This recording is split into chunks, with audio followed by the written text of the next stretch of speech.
Well, welcome everyone. I'm so glad you could make today's talk. We're speaking with Dr. Kim Sogi today about verbal jujitsu and how to protect yourself from angry and aggressive people.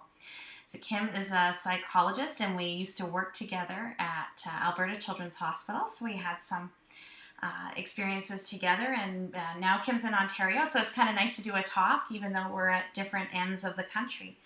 So, welcome, Kim. Absolutely. Thank you, Christine. I'm excited to be here. So, what we're going to do today is really start to talk about some of the things that you can do when we're with people who uh, come at us or come on strongly and we're not sure what to say or what to do. Some of the things that you can do, because we really don't want to add more fuel to the fire or escalate the situation with our own words. And we're going to talk about some of the ways to manage to recognize maybe when somebody's crossed the line and is being hard on you, and also how to manage your own emotions in the moment, as well as suggestions for how to roll with the punches when you're dealing with someone who's taking you on, or maybe pushing you or asking you to do something that you're not comfortable doing.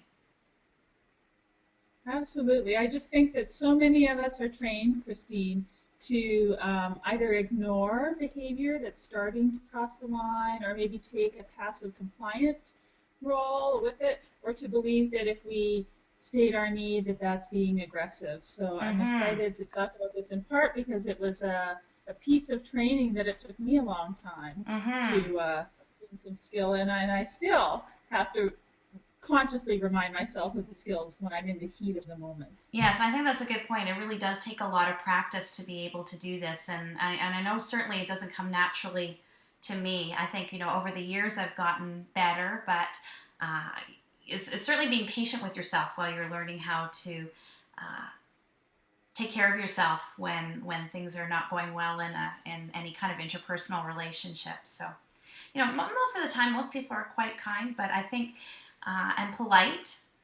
But there's sometimes when we need to not worry so much about being polite or understanding that it's not rude to take care of yourself. Yeah, I think especially for women, but for men too, it's difficult to know when someone has crossed the line. Mm-hmm. We're so trained to um, smooth things over and to avoid conflict that just recognizing when someone has crossed the line is one of the first challenges. Mm-hmm. So it's surprising to me when I work with a lot of people who've experienced workplace bullying or a difficult coworker, or you get stuck in some sort of negative pattern with a family member. They don't really they think, well, I shouldn't be really. It's not really bullying. It's not really uh, being that aggressive. We don't recognize it, but it can be something simple as eye rolling, um, sighing, being impatient, not inviting you to coffee, not listening to your ideas in a meeting, dismissing you. It can be very subtle things. It's often nonverbal as well. So if your gut is telling you that something's not right about that interaction, that somebody's not respecting you or treating you kindly, then you need to listen to that. There's something that Absolutely. we try to ignore. Usually, we try and ignore it and carry on, or we don't want to confront the elephant in the room. But that's what makes it hard. So a lot of people are surprised when I go through some of the different things that count as workplace bullying, and they think, oh, I didn't really think of this as bullying. I didn't really think of, being denied access to a professional development program or training, or having my boss change work orders really quickly and piling work on me as workplace bullying, or rules that change. That's another thing. Well, I I think it makes a lot of sense, though, why it's so difficult for us to recognize the bullying because it's part of the way our brains are made, really. And it's called fundamental attribution error, where when something negative happens to us, we all tend to generally have this idea that that must be me. It must be something about me that caused this negative experience or this horrible event to happen. That's just naturally what our brains do. mm-hmm, But then when something negative happens to someone else, what we tend to think is, oh, well, it must have been something in the situation that caused that. It wasn't that person's fault. So Mm-hmm. that fundamental attribution error, I think, is one of the first things that gets in our way to even recognizing, oh, this behavior is starting to cross the line. Well, we try and fix it, and we try and meet unrealistic expectations that other people might have for us, or try and smooth it over, and we take responsibility. I think the main thing to remember is, even if it is something that you did, you still deserve to be treated with respect. So if your gut is telling you something's wrong about that situation, then you need to listen to that. My gut never steers me wrong. Yeah, and I think that's where we get confused about passive behavior versus aggressive behavior in that middle way Mm-hmm. of assertive behavior, because assertive behavior never violates the rights of other people, and it also doesn't violate your rights. So that's what Mm-hmm. distinguishes passive behavior, because passive behavior may be perceived as quite respectful to other people, but ultimately it can be violating the rights of the individual who's being passive, and Mm-hmm. that's the difference with assertiveness. Well, So, and I think too, we're as much as we try and avoid conflict and smooth things over, you know, if something's not sitting right with our soul, it's we're never going to be happy trying to please somebody else if we feel uncomfortable with the requests that they're making. So we could contort ourselves all kinds of ways to try and make people happy, and maybe we can do that short term, or maybe if it's a brief encounter, like someone cut you off and you're dealing with someone with road rage, you might decide to, okay, whatever, yeah, all right, all right. it might not be a wise survival move at that point to be Yeah. assertive. But if it's an ongoing relationship, at some point you might have to set a limit if it's going on and on and on and you're always sucking up your feelings. So you're bringing up the word feelings. That's kind of like the big barrier, the big challenge in the jujitsu part, I think, Mm-hmm. here.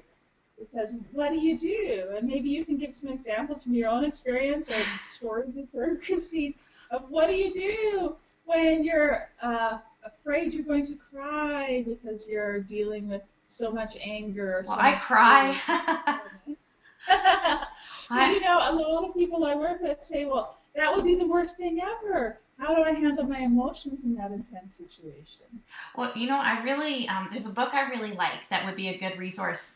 It's called Nice Girls Don't Get the Corner Office by Lois Frankel. Have you read that one? I have it, but I love the title. And oh, it's wonderful. And one of the things in there is what to do when you cry. And I've read it a while ago, so I'm trying to remember. But one of the things she suggested, and I've used it, is, well, obviously I feel very passionately about this. Yes. And you acknowledge your And feelings. you You don't. capitalize on the emotion and use it. You're surfing on the wave rather than standing trying to resist it and being blown over Mm-hmm. like that. And say, maybe I need a few minutes too to think about I think this. that's really important, just the sense that you can change the pace of the Mm-hmm. interaction. It But doesn't have to be inevitable. So we're starting to talk about what I consider the jujitsu part, which is about not necessarily resisting the energy and letting it take you down, but working with the energy either from the other person or that's welling up inside you. mm-hmm. Because I think that's one thing that people, don't understand about emotions is that you can't really control them. They come and they go. I can't control my emotions. They come and they go, but you practice not fighting them. I practice treating them as information. They tell me whether something's right or wrong for me in that situation without saying, "Oh, I should be able to handle this. I'm not tough enough. I'm not strong enough." I'll be, "Oh, isn't this interesting? This person's I really think a pushing lot my of us are buttons." trained to believe that, well, if I acknowledge it, that means it's going to grow. Mm-hmm. And don't believe what I say or what Christine says, but go out and try it. I would say try expanding and being aware of the Mm-hmm. emotion, maybe even naming it in your mind Mm-hmm. while you're experiencing it. In my experience, you may feel it intensely, but you can actually use that intensity to help you in the situation. As I love that line. As you can see, I'm very passionate about this. It's not necessarily that you have to move off of your target Mm-hmm. when that strong emotion is present in You the have to brain. So acknowledge it, or say I expanding feel nervous. yeah. That's part of the verbal jujitsu. I'm feeling very nervous talking about this, or Or in one meeting that I was in, I was being asked to do something that I knew with my workload I wasn't going to be able to handle.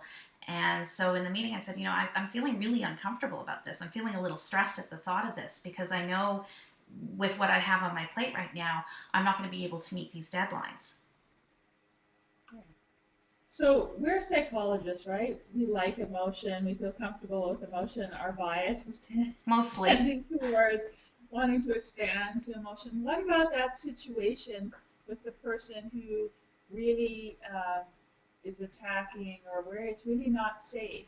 Mm-hmm. What are your thoughts on that situation? Because for better or for worse, after years of practice, I'm really understanding there are some people in this world who are not safe. Mm-hmm.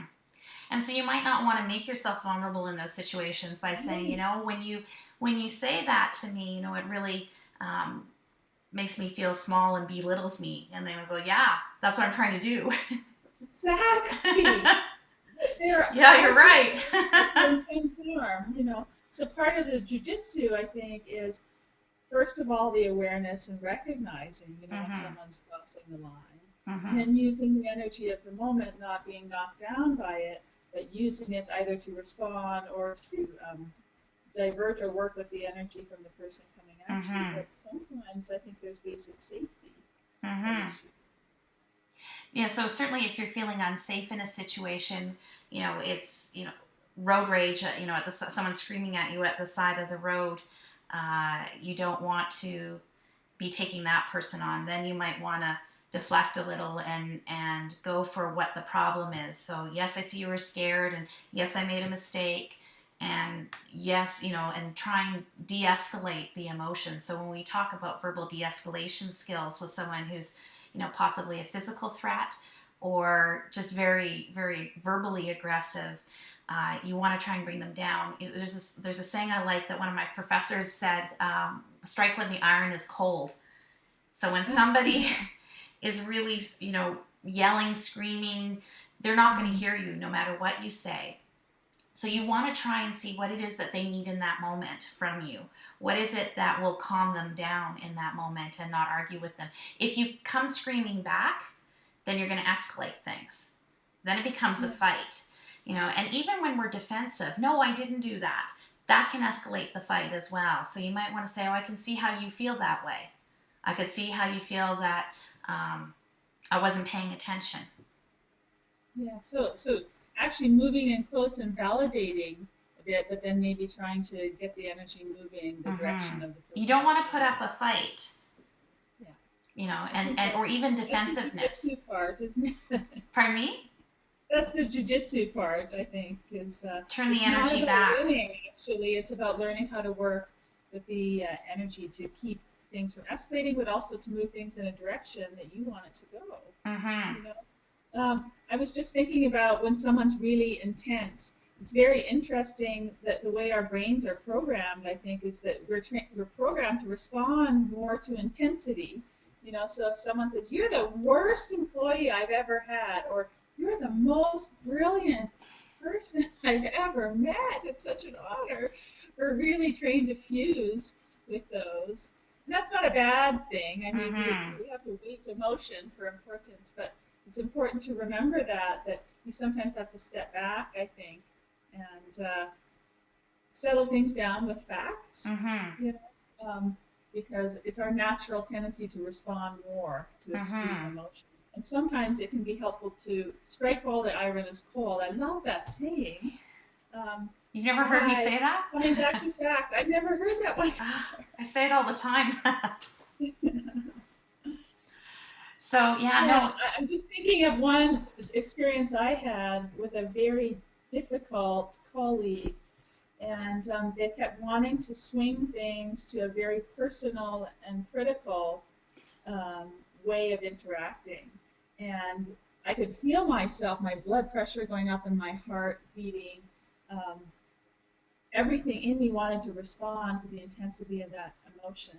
And I kept bringing it back to, okay, I hear what you're saying, and how would we measure that, or how would we be able to define that in terms of what we can see?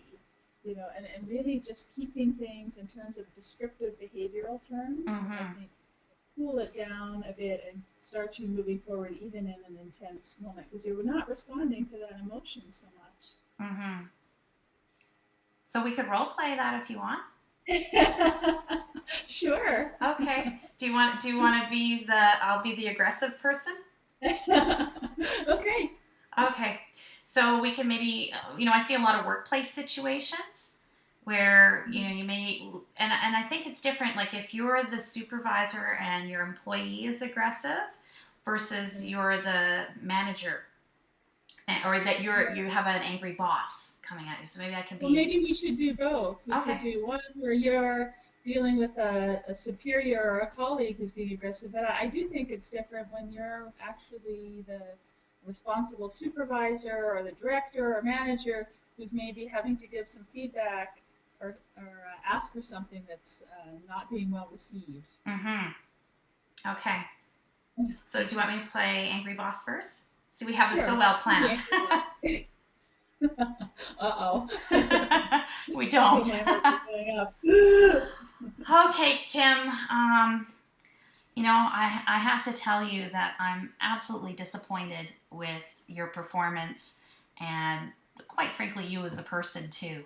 I find your voice grating and you don't connect with people well. I think your demeanor is really hurting the business.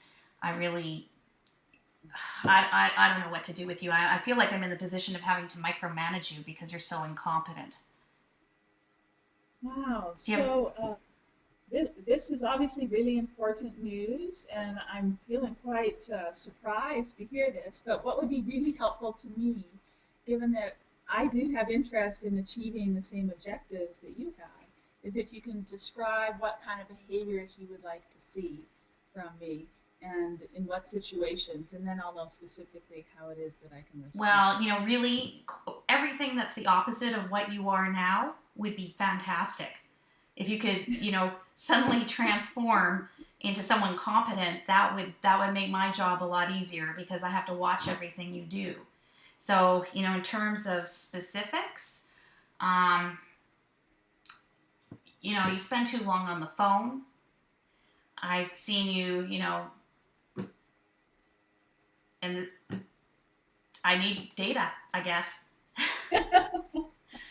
This is Well, where it that would breaks be down. great. The data would be really helpful. I'm aware that it seems like you're having a lot of reaction to me, and I'm really interested in learning more about that. But what would be really helpful to me is if you're having a big reaction to me is, to hear it right when it's happening, because right now this is coming after there's been a lot of space, so it's kind of hitting me from out of the blue. But right in the moment, I am very open to hearing feedback about my behavior, and I will tell you that what works best for me is if there's really behavioral descriptions, and you know, um, actually, I find myself reacting to evaluative judgments.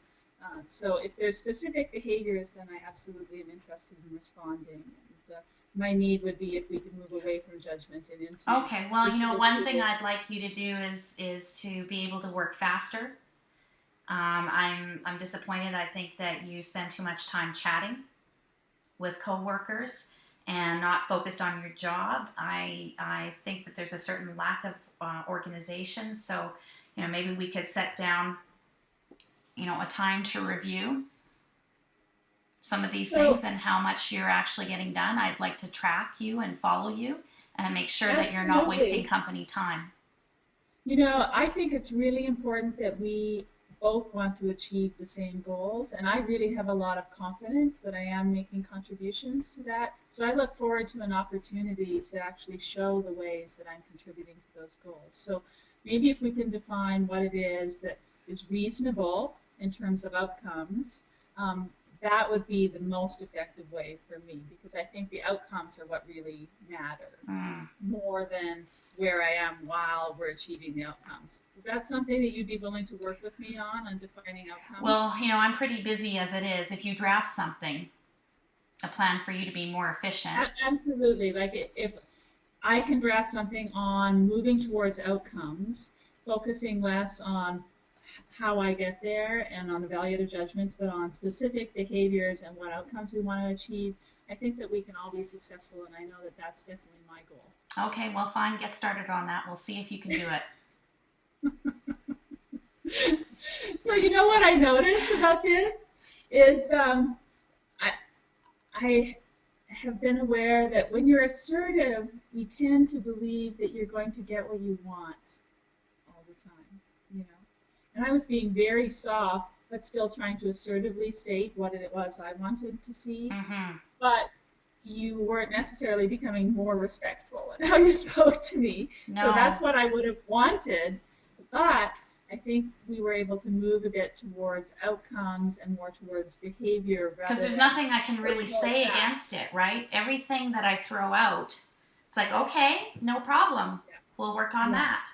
Well, I don't have time. No problem. I'll do the first draft, you know. So when you're the employee, you do have to find a way to make peace with the fact and have patience for the other person if you want to stay in that job. Well, it's very difficult to do, right? It is very difficult to do, and I still, my heart rate's still going after doing that. I quit. I could do it for a while. I could do it for a while, right? But I think at some point where it goes on too long, for me, I started to feel ill too long in an environment like that. Actually, I should have called you Smarty Pants. I got called that. So now we're disclosing that a lot of these are real life situations. Yeah.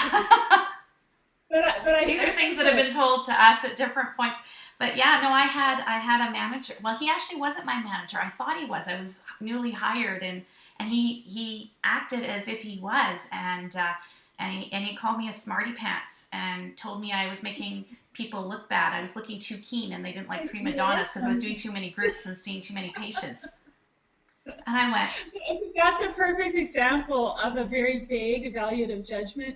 So there's a flag right there, you know, if you're looking for flags of, workplace bullying and abusive behavior. Is that personal attack or backhanded compliments? Like, you're so clever. And, could even my be bullying. preference is to try and see, okay, what's under that? Is there anything valid under that? Is this a person who's just not able to state their needs?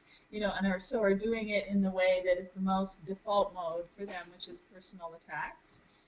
So I actually try to bring an attitude of curiosity to it. And just like in the Jujutsu moves, if you want to flip someone, you actually sometimes have to move in close first. So you're defining what it is that is the common ground. Mm-hmm. Yeah. Well, that's not saying that you won't eventually, at some point, have to make a decision to, cut off that conversation. Oh, I cried when I got called smarty pants. And then I went, is he really my boss? And I went and checked with my other manager, and she said, no, he's not. He thinks he is, but he's not. So I went back and said, we won't be having any more conversations like this. Once I knew I didn't have to be nice to him, I'm like, we're done. No more performance evaluations. No more of this. That's right. Yeah. Right. So, but no, I did start to tear someone up. who was in a one-down position, in a sense, like who is working with a person who's evaluating them, doing their performance reviews, setting their performance plans. Mm-hmm. And I hope that wherever you're working, you get to have some input on what the objectives are for your position and have a hand in creating the performance plans. Mm-hmm. That's really important. We know that for workplace engagement and for being able to kind of weather some of these storms, you have to have some engagement with your. And that's probably another whole conversation that we can have, right? But what about in a situation where you're the supervisor or you're having to manage 1, 2, 50, 100 other people and sometimes deal with conflictual situations there? Mm-hmm. So who do you want to play? So I'd love to be the employee again. I just like that. Oh. I want you to be the boss now who's getting it from the bottom. Okay. Well, Kim, I'm glad to meet with you. I want to go over your performance evaluation and there are lots of good things. I'm not going to lie, but I don't want to do the sandwich thing where I say, this is good, and then give you the feedback on the negative stuff and say this is good again. I think you've had a chance to look this over, and you can see what we like. You're very personable. You're kind to everyone around you. The one thing that I'd like to talk to you about is tightening up your work and getting things done on time. There's a few deadlines where we were really scrambling because there were a few key things that you were supposed to do and didn't. So do you have any comment about that? I do, because I just think that's really unfair, because I have so much to do and I contribute so much here. And this is just, it feels like part of this personal agenda that you've had against me right from the start. And I'm really thinking of making a complaint to the union. In fact, I should have asked the union steward to be here with me today, because this demand that I get things done on time is really not about that. It's really about your personal agenda against me, and I'm really finding this. Can you explain to me how you think I've had a personal agenda against you? Because there are things I appreciate about you. Recognizing that I have all of these tasks to do, and by not fairly recognizing all of the responsibilities that I have, you're not allowing for some flexibility. I just think that that's got to be part of your personal agenda. So should we be writing down and reviewing your tasks? This is the first that I've heard that you've been overwhelmed by these tasks. So if that's the case, I think I've gone to some lengths to make sure that you aren't overwhelmed, but of course I'm not at your desk.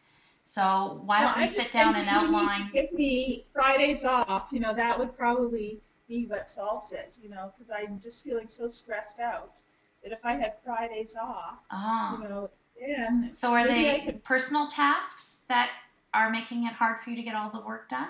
Well, there's a lot to do. I have a lot of roles in my life. If I had Fridays off, then I'd be able to focus when I was... Well, I have to say, Kim, if you find that you can't manage a full-time job and balance with your family, then we'll have to look at that, because this is a full-time position and a salaried position that requires some overtime. And if you need a part-time position, and I completely understand liking working part-time, I've done it myself, but then you need to find a part-time job. This is a full-time job that requires this is a typical example of how unfair you are. You're not even considering my proposal and just totally ignoring everything that I say. And I for sure am going to file a grievance against you. Well, you can absolutely do that. You can absolutely file a grievance and talk to the union. That's perfectly within your right. You can speak to them about what constitutes a grievance and the proper way to discuss coming to terms with that. So I'm happy to do that if that's what you'd like to do. The fact of the matter is, Kim, that this is a full-time job. And from 8 till 5, you need to be here working on the tasks that are assigned to you. And, as far as your performance goes, we're not seeing these things finished on time. The rest of the team has been scrambling to make up for the work that you haven't completed. Well, I'll talk to you about it next meeting, but I'm going to have the steward with me. All right, so then we'll proceed with that. And I'm going to document here this conversation and what we've discussed. And we'll be looking, maybe we should bring HR into this as well, because I'd rather not do this. I'd rather not bring HR and issue you a warning about your work performance. That would not be my preference. But if you're not prepared to work on your performance, then that's what we're going to have to do. Okay, you can go now, Kim. So there's a good example of respectfully disagreeing. Mm-hmm. I think that I could see in that you were kind of rolling with me. I was trying to make it unreasonable, and you kept not letting me. Reasonable. It's quite when you practice these role plays, and this is a good thing to do, is when you anticipate. Like get a friend, get your partner to practice with you, because then you see how you feel and you see what your reactions are. And if luckily my husband used to work at airlines for various airlines that are no longer in existence. But we were role playing once. I had someone who was really pushing my buttons, and we were practicing, and he kept saying to me, just pretend you're dealing with an angry customer. I'm sorry you feel that way, sir. No, we cannot give you free travel for the rest of your life. We can give you a $100 coupon towards your next flight. Since your plane was delayed by 30 minutes, I think this is reasonable. But I couldn't stop getting angry because I hadn't completely processed it yet. I was still frustrated. I was still kind of righteously indignant. And most of my friends, I have to say, they're really supportive, and they're like, oh yeah, that's really unfair. And I was getting angrier, and I'm like, oh no, I gotta find someone to talk me down because I can't talk to this person when I'm feeling this. So my husband's great for this. So we're role playing, and I'm getting angry, and my 8-year-old walked into the room and said, what are you guys doing? And we explained what we're doing. She was wondering if we were fighting. We said, no. And she said, wow, you're a psychologist. Can't you control yourself? This is why we're psychologists. Yeah, because we practice. You need more practice. You need practice, and I think that's really important. I mean, I'm sure you say it to clients all the time, and I'm always saying, would you go to Wimbledon without ever hitting balls against the wall or practicing, your backhand? Mm-hmm. Like, we have to repeat these behaviors so that they become automatic in the intense situation. Mm-hmm. We know, even while we're role playing in these very neutral situations, I'm sure your body is reacting, my body is reacting. It's starting to amp up the intensity. It's great to have automatic behaviors that you put in place. Already the neural pathways are there. Mm-hmm. So you don't have to try and create a new neural pathway, and your limbic system is already on fire practically, And, and the other thing is to try and develop some patience for the other person too. Some people we're all different. We all have different experiences. If we could crawl into each other's heads, we could understand each other's behavior perfectly based on how we see the situation. So, with the employee, we don't share a certain idea about what's required at work. So there's no point arguing about that.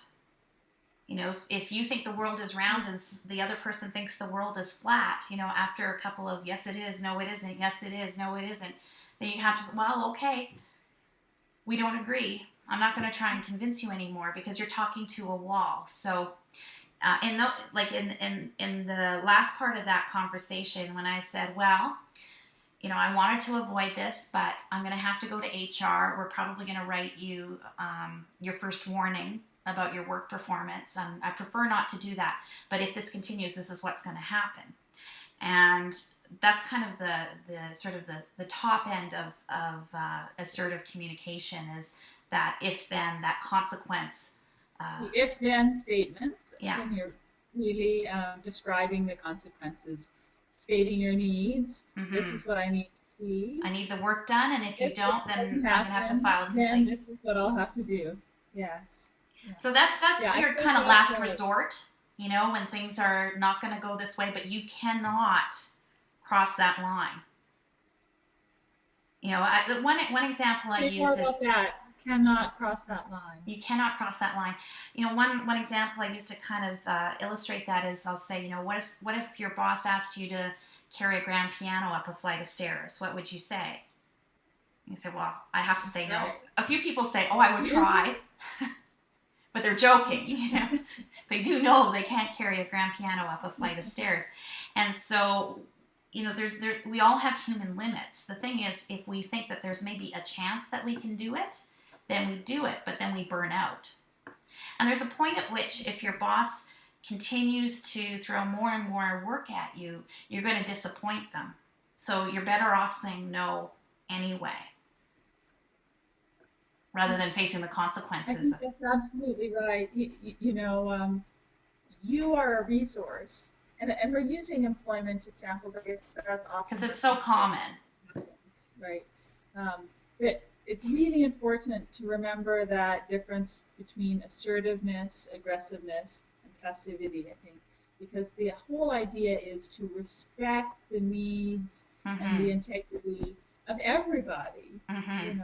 So putting up with intolerable behavior actually isn't respecting someone else, and it certainly isn't respecting Mm-hmm. yourself. A little different with So your kids. Like if your kids are giving you behavior back, maybe we could do part two, right? And they're talking back to I you. think so. I'm more likely to use if then quite quickly with the kids. Well, if you don't clean up your room and I have to do it, I won't have time to take you on a play date. So think about that. Yeah, the closing down of options. Yep. There's some really funny stories I have about how you can have that come back on you. Oh, Mommy, you can take me either to the zoo or to the candy store, where you're trying to limit options. yeah. So that's one of the forms of if-then statements. But you're right. We could do a whole Whole thing talk on on that. that. Yeah. I've got that down. So, what would you describe as the main strategies then for kind of rolling with the punches? Well, for rolling with the punches, when you're kind of what we did is that assertive defense of the self. You're not. It's a technique that's used with social anxiety, more for when people are afraid. Oh, what if people think I'm boring? What if people think I'm incompetent? What if? What if? What if? And there's no overt problem interpersonally. But what we do is we imagine the worst case scenario, and then I, as a therapist, would play a jerk, like, oh, you're turning red, you're looking anxious, are you crazy? Is there something wrong with you? And the person would, no, I have social anxiety. It's not, lots of people have it. And really, because, I think you might be nuts, and they're like, well, no, I'm not nuts. And, well, I think you are. Well, we're going to have to disagree on that one. I'm not. And usually even very shy, anxious people get a little miffed. They're like, you're a bit of a jerk. And they see that they can defend themselves when we practice in that role play situation. But it's the same sort of thing when you actually are in that worst case scenario, or even a tense situation, that you can say, well, we agree to disagree. No, that's not the case. And, and if it's a safe person, then you can say, it really makes me feel uncomfortable when you joke about something that's important to me. And you can be clear. You can sort of have basic assertiveness where you just specify how you're feeling. I feel kind of embarrassed right now. I feel kind of stressed right now at the thought of one more thing on my plate. You're just stating what you need, and then it escalates from there. Describing the experience, yes. Mm-hmm. So you're respectfully disagree, and then up to respectfully disagreeing. I see you see it this way. You can kind of empathize with their concern. I can see how you think I'm neglecting you. That makes absolute sense because I wasn't able to come to your party and be there for you on your big day. I was actually in the emergency room. And some people won't accept that answer, even that you've been in the emergency room. It's important to remember you don't always get what you want, but you are respecting the integrity, your own integrity, and the integrity of the other person. Well, actually, even like when I work with people who are coming out, and maybe their parents are, haven't been completely accepting of people being gay, and you got to think of coming out as being a process. So you might not get that. What can stop you is you're trying to figure out a way to tell everyone and have them be happy about it. And that doesn't always happen, or whatever you come about, say you come out about, whether it's change a different religion than your parents, or you want to do something differently than your partner, something doesn't sit well with you, or you want to leave your job to go be a trapeze artist in the circus. People are going to react to anything that you change, or even like people that I've worked with who've lost a lot of weight, say they get reactions from the people around them, and they're that aren't necessarily supportive because people don't want things to change. So I think if you've been trying to make people happy and do what they want, and you suddenly come out and say, I don't want to do this anymore, you just come out and practice being assertive, they're not going to be happy about it.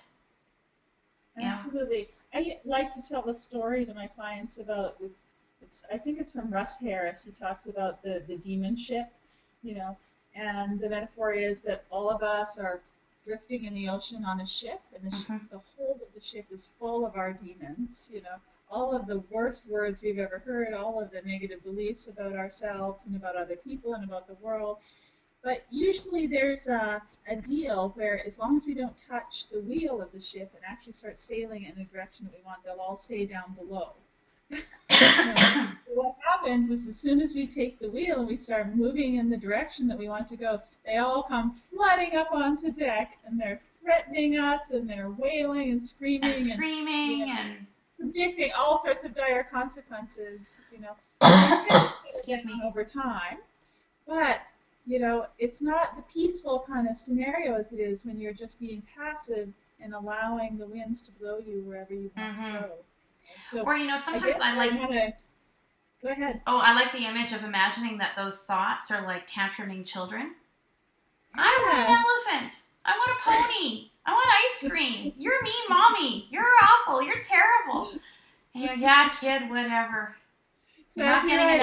So elephant. the noise in the head can be really powerful when you're moving ahead on this, and that's part of the jujitsu is being able to move forward on what you value, on respecting your own integrity, respecting the integrity of the other person, Hmm. and of your goals, without necessarily caving in to those thoughts. But they're going to be there, and the emotion, even in the role plays, was there. Because the thing is, I think there were so many self-help books in the 70s, 80s, and even 90s that really focused on influencing people and getting what you want and persuading people to do what you want.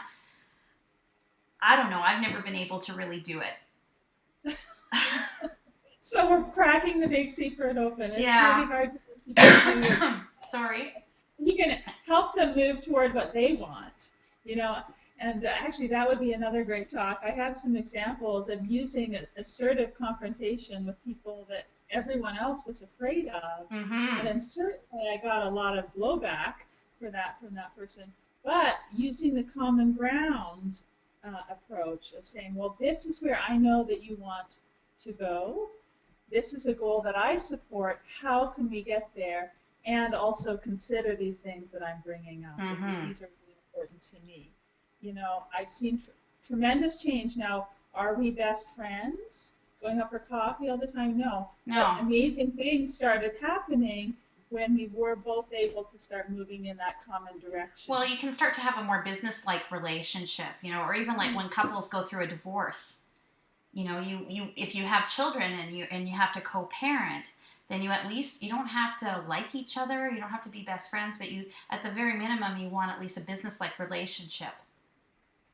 You can still move forward on what you want to achieve, which is like the ultimate jujitsu kind of move, is you're Mm-hmm. achieving your goal while all of this noise is going on. Mm-hmm. It's hard. I mean, most of us kind of want to be righteously justified in our anger. And people can do some nasty things, but it's that patience, that compassion. I think when we can take another person's perspective, if they're feeling threatened, if they're feeling, especially sometimes when you're good, people can feel threatened.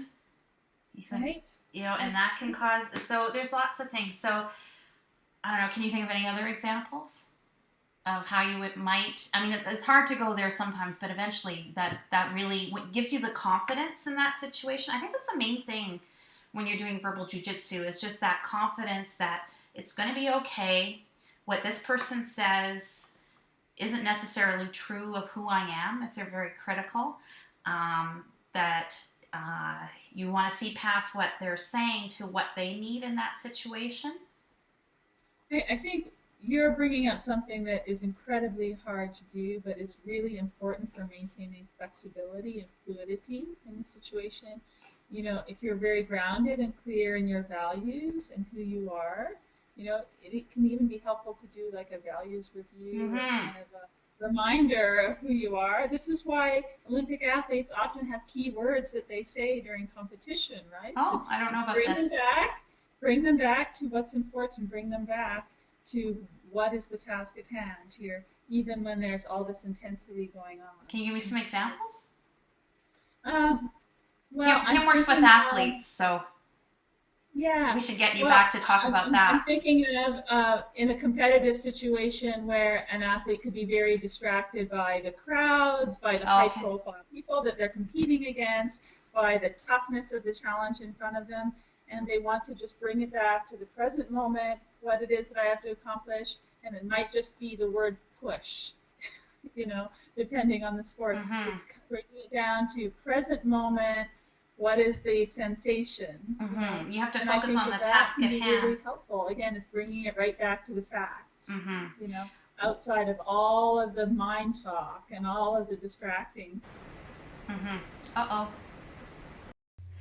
Well, hi everyone. It's me. I didn't even try to maintain continuity. It's a few days later, and what happened when Kim and I were recording was her internet went out, completely gone. So I couldn't even reach her until the next day. And with our schedules, we just couldn't get back together again. And then there were other problems that we had with the live technology. So we're doing this one as a recording. In the future, I hope to do more of some of these live and have them available later. But it's fun to have people in the chat room asking questions that others get to see later. So I'll just finish up by saying, the main point, we were almost done. We only had a few minutes left that we were going to talk about anyway. But the main point that we want to make is that this involves practice, and a lot of what helps you with it is developing skill over time as you practice this, and then building your confidence as well.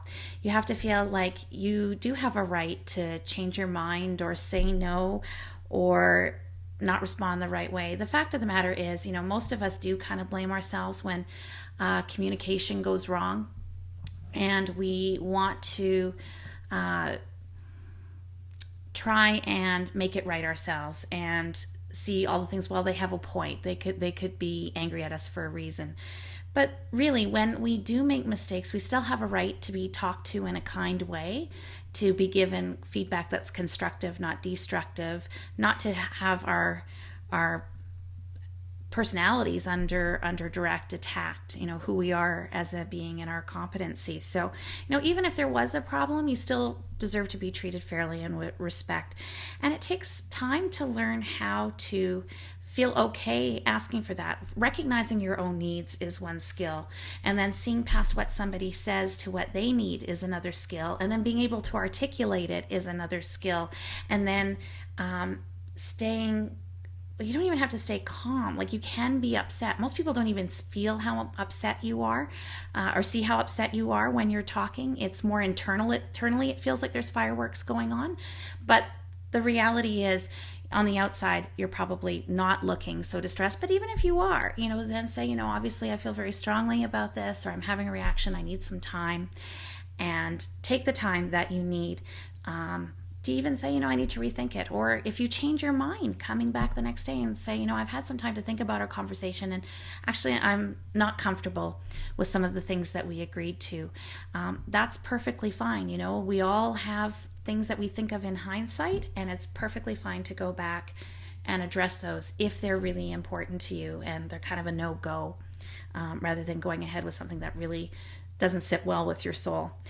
So, main point, it takes practice. You have to pick some sort of technique or program that will help you develop that language of communicating what it is that you need in a calm, assertive manner, just like the dog whisper. I love the dog whisper.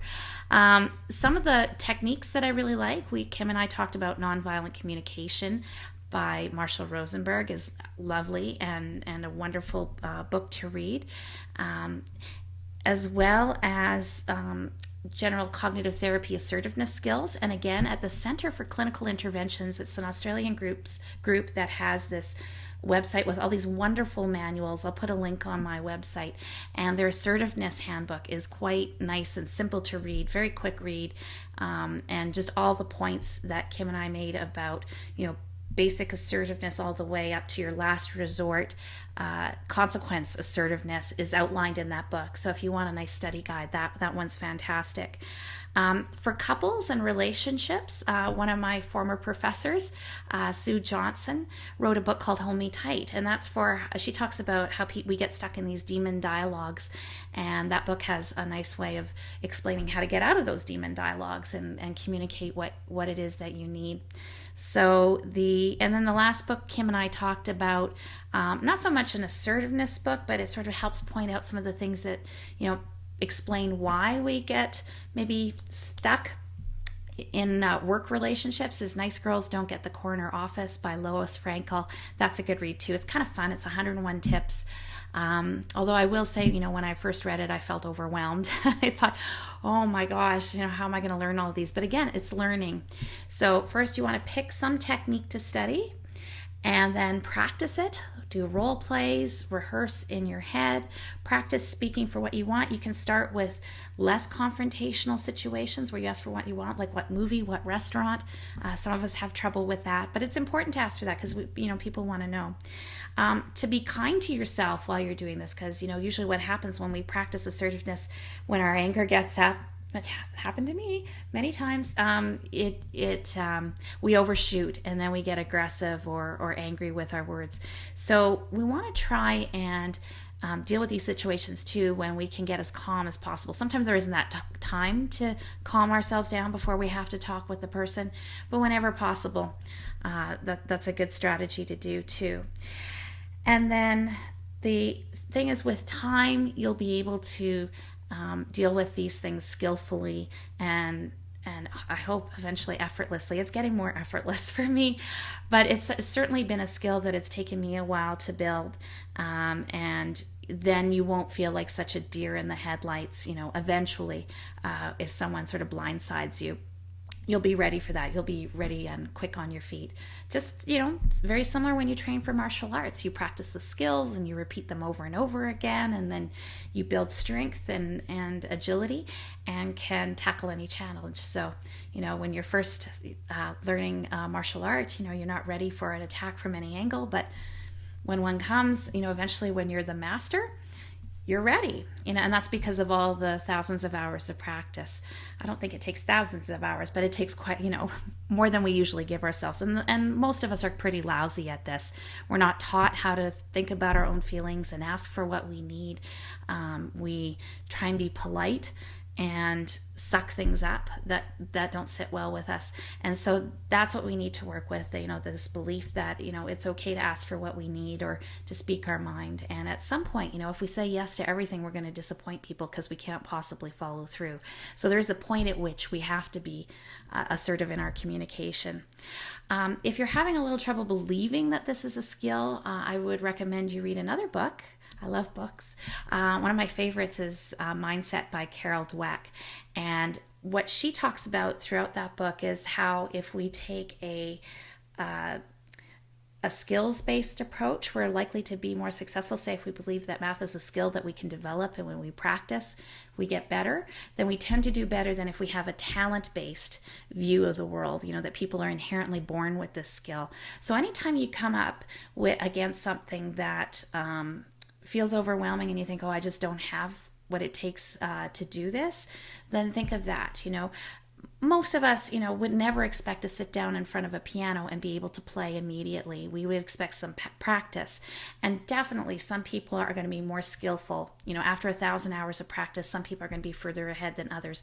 But most of us can learn how to play the piano reasonably well if we put in the time and the effort to do it. So this is a very similar thing. So cut yourself some slack. We're all terrible at this. It takes practice. Find someone to role play with. And I hope you join me for the next podcast that I do. Should be fun. Take care. Bye-bye, everyone.